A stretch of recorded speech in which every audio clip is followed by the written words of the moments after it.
Umakyat kami sa Mount Cristobal or mas tinatawang na Devil's Mountain. Umakyat kami ng dalawa ko pang tropa sa Mount Cristobal noong 2015.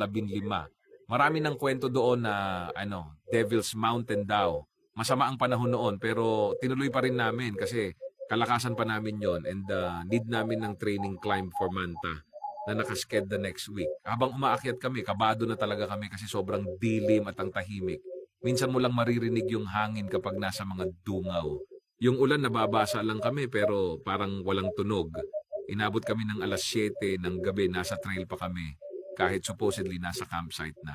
Sobrang giniginaw na kami kaya nag-emergency camp at nag-pitch na kami agad ng tent. Isang tent na lang kami kasi maliit lang yung patag na nakita namin. Habang nagtatayo kami ng tent, yung pakiramdam namin may mga nakatingin sa amin. Natatakot kami lumingon sa iba kasi baka may mailawan kami na kung ano. Hindi naman kami madali maniwala pero naunahan na kami ng utak namin na matakot.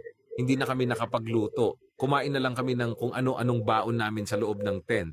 Tapos kung anong suot namin, yun na rin ang ipangtutulog. Naghubad lang kami ng poncho. Ang lamig pa rin kahit 3 na kami sa tent.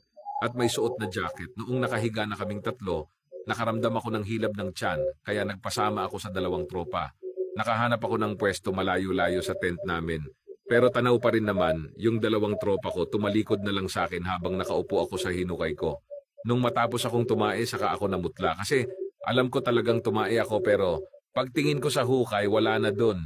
Mabilis akong nagpunas tapos sinuot ko na pants ko at tumakbo. Gulat mga tropa ko, kaya napatakbo na rin sila kahit masukal at halos madapa kami. Nung nasa tent na kami, saka sila nagtanong kung bakit ako tumakbo. Sabi ko, pre, nawala yung tae ko, kinuha yata ng maligno. Maya-maya nung matutulog na kami, biglang ang baho sa loob ng tent. Puro tae ako sa katawan. Sumabit pala yung tae ko sa laylayan ng jacket ko. Akala ko nawala.